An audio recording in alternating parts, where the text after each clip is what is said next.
Okay, so I would like to introduce Kelly Wurtzel. So let me share my screen.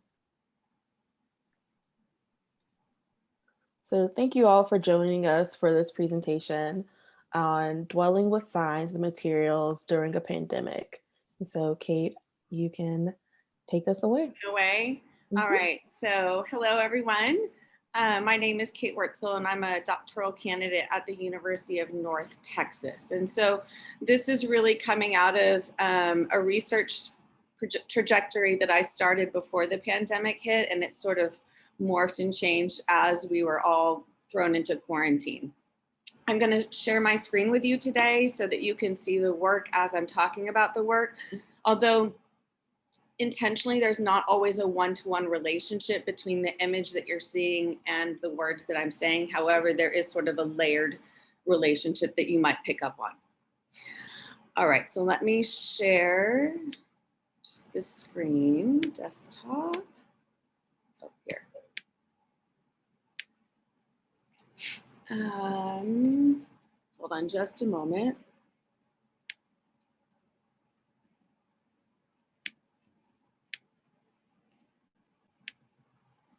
Okay, and I will be reading this to you all today.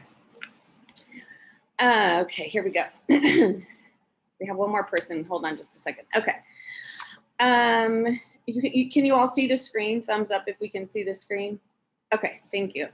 Okay, here we go. This research examines how apprenticing oneself to signs and engaging with materials for extended periods of time might help reimagine art education during a pandemic. Signs existing both inside and outside the art making process are disruptive moments or events that present the potential for deep change and shifts in the self. Dwelling with layered signs and materials related to these signs has the potential to open up binaries and present a middle space for teaching and learning, especially during uncertain times. This presentation will map out what apprenticeship to signs might look like in one's own practice, including examples, and address implications for art education during our current global climate. Uh-oh, why can't I? Hold on just a second. I can't seem to shift. Okay, there we go. I'm gonna minimize this. Okay. Dear COVID-19, you gave me the opportunity to move between spaces of thinking, writing, and creating, like rapidly moving, overlapping lines, never traveling myopically in one direction or the other, but instead extending into a myriad of pathways. This was your gift. You are disruption and instability. You are unpredictability and connection. A massive rupture in our everyday life that clings to the very thing it ruptures itself, a life, a host body. Yet you are also generative and giving, asking us to reimagine how we spend time with our loved ones or how we live our most authentic lives. You remind us of our mortality, your volatile nature dangling death in front of our immediate imaginations. We thought your arrival would be the greatest disruption, but then came more ruptures. They continued pushing forward, extending their reach sometimes at an alarming rate and other times more slowly. Violent disorientation again and again through large cracks and small micro fissures, our collective and individual tissues were permeated. We had been infiltrated layer after layer. Some were pierced and others pulled back. I don't know if we will return to the way things were before. I have to believe new tubular shoots will emerge, new contractions will occur, forming new habits and sparking not yet conceivable ways of thinking, knowing, making, and doing. The pandemic and social unrest of 2020 brought about extreme uncertainty, but also much possibility. These global signs struck the world and cut very deeply, but how we process them, follow them, or give in to them was and continues to be individualistic. Apprenticing oneself to larger global signs, as well as the smaller interconnected layered ones, has the potential for reimagining how we teach in the classroom. This ongoing research is an investigation into the apprenticeship to signs and what such apprenticeship might imply for the field of art education. Using concept as method mixed with some art-based research, I have spent the better half of almost 2 years trying to embody this practice and conceptualize how signs might relate to education as a whole and art education specifically. Admittedly, prior to deciding my research topic of inquiry, my head was turned in several directions. I was excited to investigate various research potentials, but ultimately I found what resonated with me the most. This question of what an apprenticeship to signs might mean for art education raised and sustained my curiosity, but the thing that clenched it, the thing that sealed the deal for me, was my subsequent encounter with a dead armadillo. When I came across the dead armadillo on a walk to our neighborhood pool one afternoon, I was struck by the form of the body. I instantly felt connected to what once was and what was now becoming. That day, the sensation of connection struck hard and caused something to shift. A before and after the dead carcass now existed. Before the carcass, after the carcass.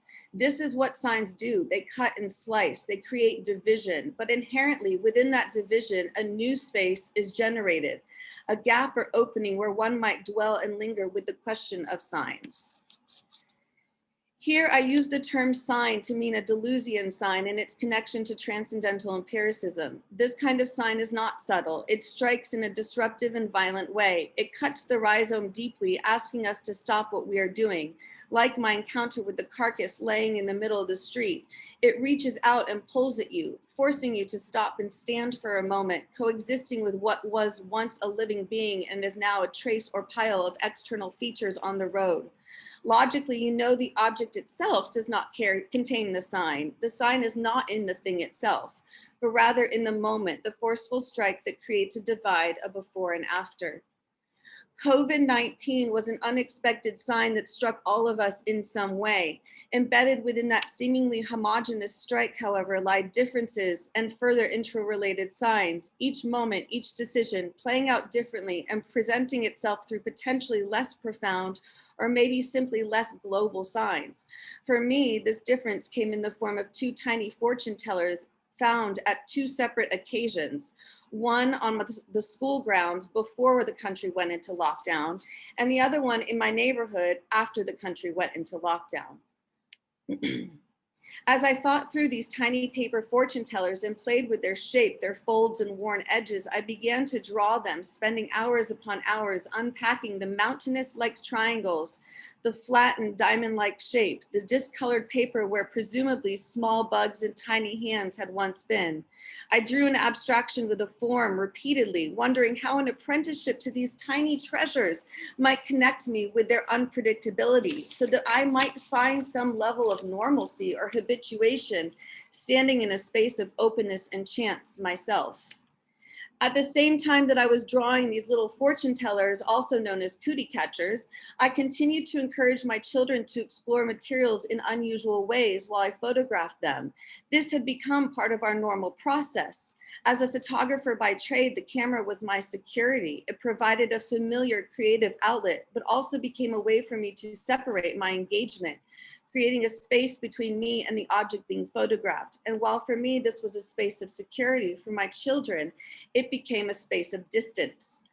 So when one of them asked if I could put the camera down, I interpreted this exchange as a sign, not necessarily a violent strike like COVID-19, but a slicing or cutting through of my normal occurring gestures in a way that gave me pause and caused me to rethink.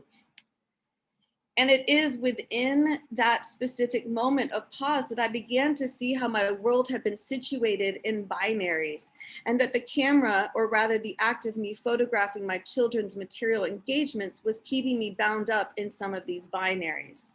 Ultimately, I did put the camera down and I did get my hands dirty. We all did. We painted and painted and painted. We got our hands, our feet, our faces dirty. The exterior surface of our house, the doorknobs, the walls, they all had traces of our collaborative experiences and my personal journey with signs. Painting became a family event. Spending extended amounts of time with materials became a family event. Together, we dwelled in multiple ways.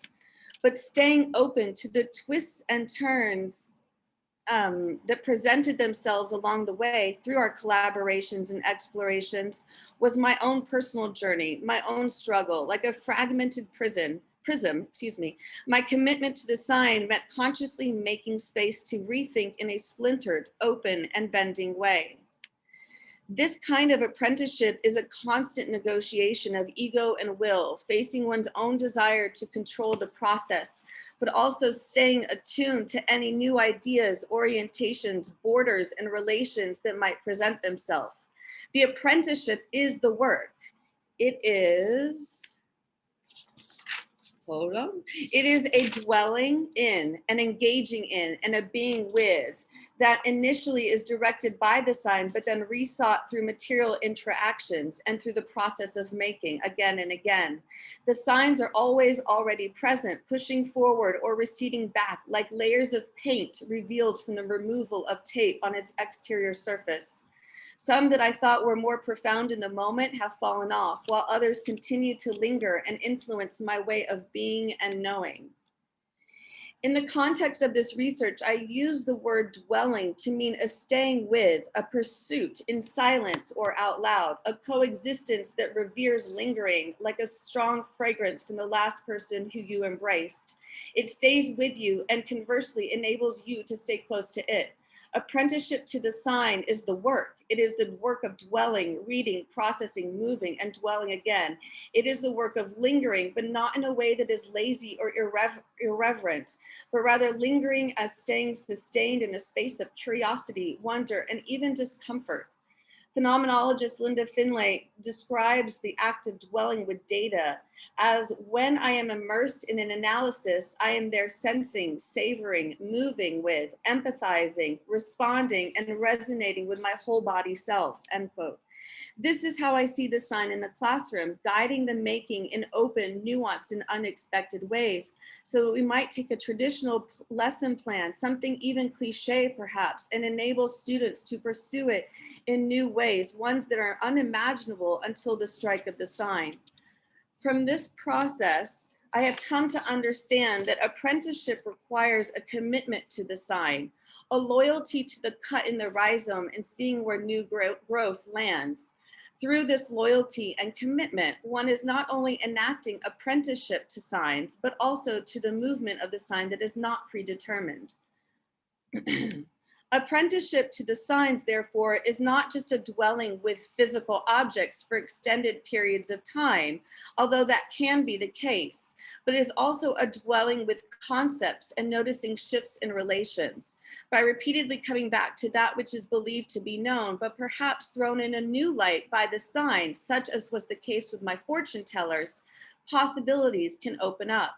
And it is within this opening that I believe apprenticeship offers alternative pedagogical approaches. A pedagogical approach that places apprenticeship to signs at the forefront of being and doing nods towards TAB, also known as thinking for artistic behaviors, in that both approaches ask students and teachers to stay in the space of openness and curiosity with materials, but there is a central difference. Whereas TAB typically presents curriculum in the form of mini lessons and modifies certain classroom procedures as a way of cultivating a more self and material directed style of making, I am merely suggesting that with whatever pedagogical framework you are already practicing, that signs and specifically apprenticeships to signs become a consideration for you.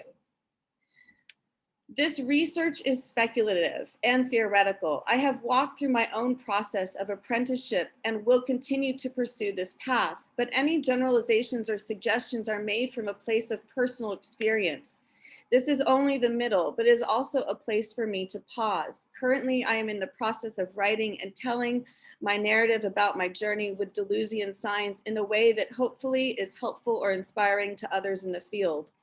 Signs encountered is a very personal experience, but staying open to them and committing to wherever might come, especially during a pandemic and times of uncertainty, can teach us something. It is an ongoing practice. Thank you for your time, and that is the end, and I'm happy to answer questions. Let me stop sharing my screen though, so I can see all your faces. Okay.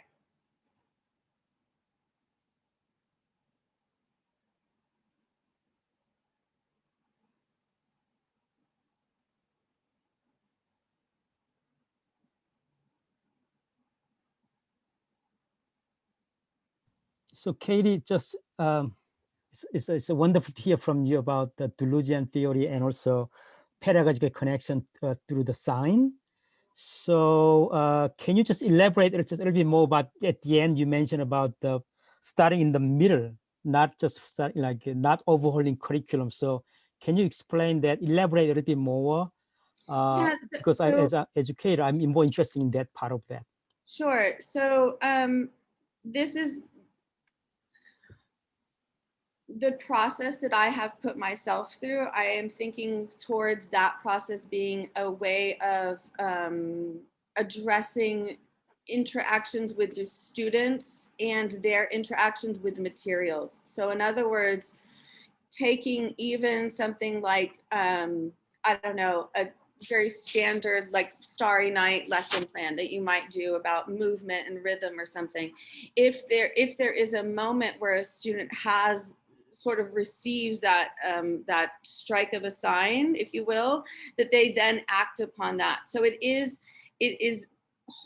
the work of holding open space for, or helping students to hold open space so that possibilities become accessible in a way that might be overlooked if you aren't thinking through the receiving of signs. Does that help to clarify a little bit? Yeah, thank you. So yeah, so like delusion concept is really complicated in some way, and Yeah. I love that a lot of concept like assemblage and becoming mapping, and one of the most least studied concept is sign, like encoding sign, Yes. education is sign. So it's a great example to see that connection between the science and the pedagogy. Yeah, I think there is a very practical way to address this in the classroom, and I think it could be very useful for having students understand where they can move within a more of a structured lesson plan.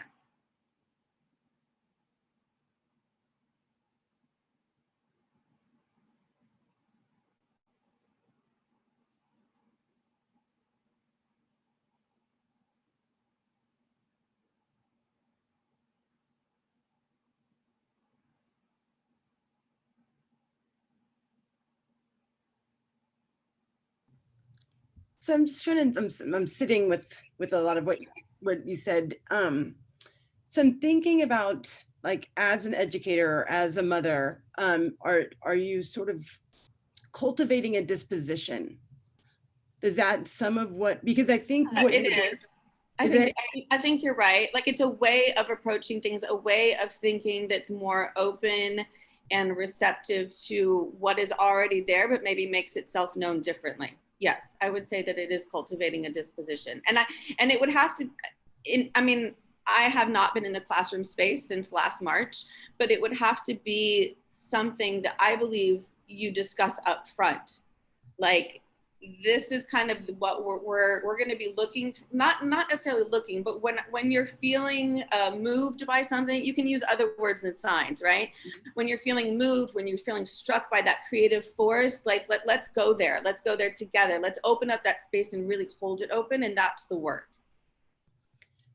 How do you feel that might bleed into other educational spaces? Because I feel, I mean, I'm generalizing, but I feel like institutionalized education is all about an end, and what you're describing is a middle. So, right, like, I wonder how that you might witness that leaving your classroom, because I often feel like the magic of the art classroom often gets like trapped in the art class, like get trapped in that room, you know?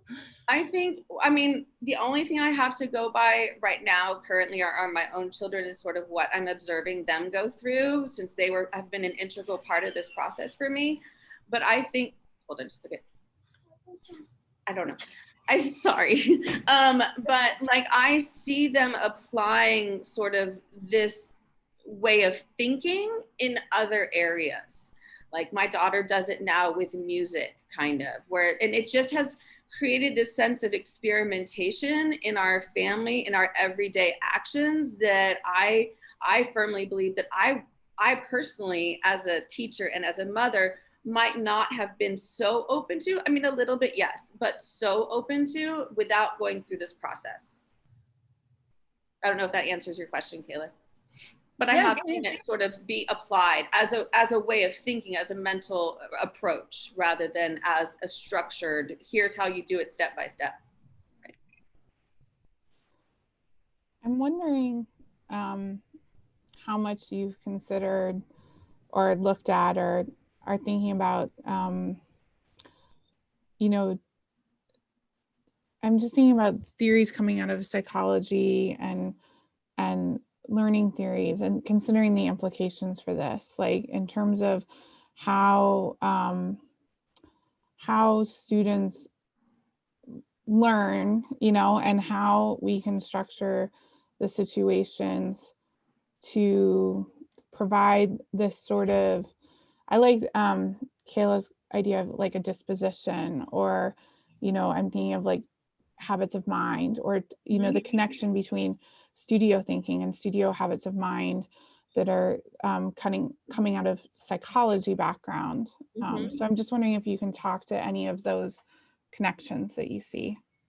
I definitely think there are connections. I think it's just interesting because, if you go sort of deep into Deleuze, his is more the metaphysical, and I understand it, but that's a long conversation.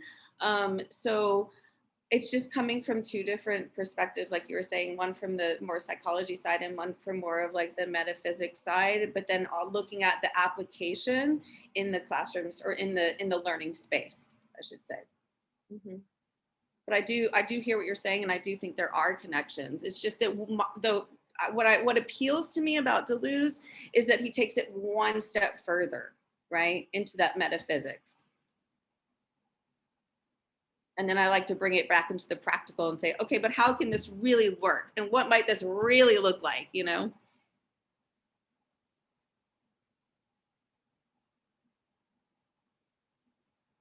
So Kate, another like my interest, like you actually work with the informal setting with your daughter, and also something like a carcass on the street. So that is usually catching that as a science, like breaking that rhizome and cutting to that. And how about like if you have any like a possible way to be making that happen in like a formal classroom setting, like a more structured institutional setting. We teach in the classroom, and then we have very structured. And so how you see that kind of possibility in classroom setting? Do you see any possibilities? Yeah, I think science can strike at any point. I mean, it just so happened that it was on a walk, but actually the first fortune teller moment didn't seem so profound to me, and it was in my classroom. A student stopped me on the way when I was like trying to exit or walk around their desk and get towards the door, and he stopped me and he asked me if I would do the fortune teller with him, which really disrupted my own like teaching agenda and my own rhythm. And that disruption caused sort of this break, right? It caused a break in my agenda. It also caused a physical space break because I had to stop. And then I felt like I had to commit to the results of whatever that was in the fortune teller. So I ended up doing push-ups in front of the class because that was the result and I was committed to it. So, and then when I found the second fortune teller, that's when it kind of all started to fall into place for me about like these two things are connected and can be seen as a sign together, as a layered. So what I'm trying to say in that example is that it can be inside the classroom. It can be in a very finite moment, and it can be outside the classroom like it happened for me, and it can connect. Like it's not, I don't think it's contained one way or the other. So just like what Kayla was saying with disposition or a way of approaching things mentally, like just the space, the defining space isn't as important as the defining approach and mental paradigm. Yeah, thank you. I think that's great explanation. So yeah, it looks like more like for me, my understanding from you explaining about the sign in the in classroom, that means more like teacher more conscious, or more, rather than kind of look at that kind of like any activity as like more disruption of class, actually take disruption as opportunity to see different way of teaching and something like that. So, yes. And this has been discussed in art education as like, I know Dennis Atkins talks about it as like event, so, or risk taking. There are different ways that it's been discussed. I just don't know that it's been in relation to the sign specifically. So, but I do, to your point about the teacher, like, for me, it's always important for me to be able to do what I'm asking my students to do, right? As an educator. And if I'm asking them to stand in the space of uncertainty, I want to be able that I'm noticing those moments. And I'm also standing in this space of sort of like, I don't know if I want to go do these 10 push-ups, but we're here and we're going to do it, you know? So I should be able to do that as well, in my opinion. Thank you. Looks like there's someone, actually, Eli asked a question in the chat. Oh, Maybe sorry. you might, yeah, go ahead.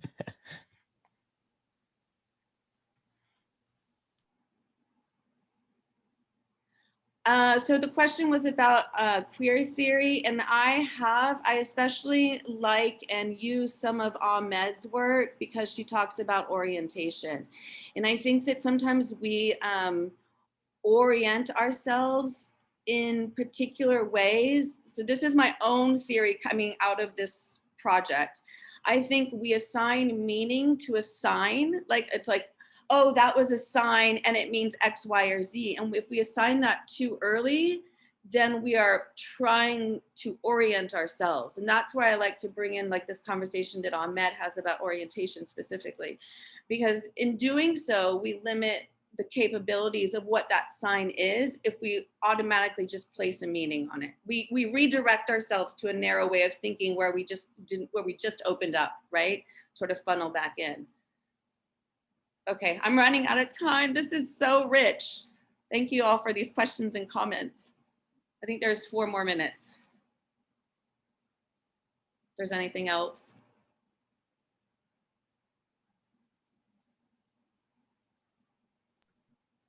Kate, who are you working with? Are you working with Nadine and Tyson? I am, and Moffitt and Dr. Hofsis. I was just wondering, when you said that the holding open, I was thinking of Tyson's work with suspension, and if that's coming into the way you're thinking through these moments with the sign at all.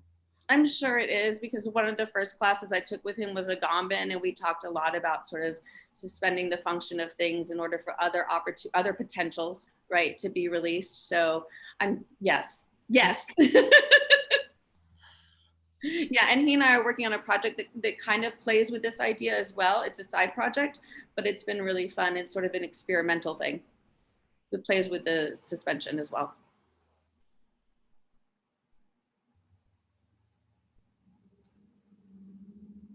Well, thank you guys. Thank you all.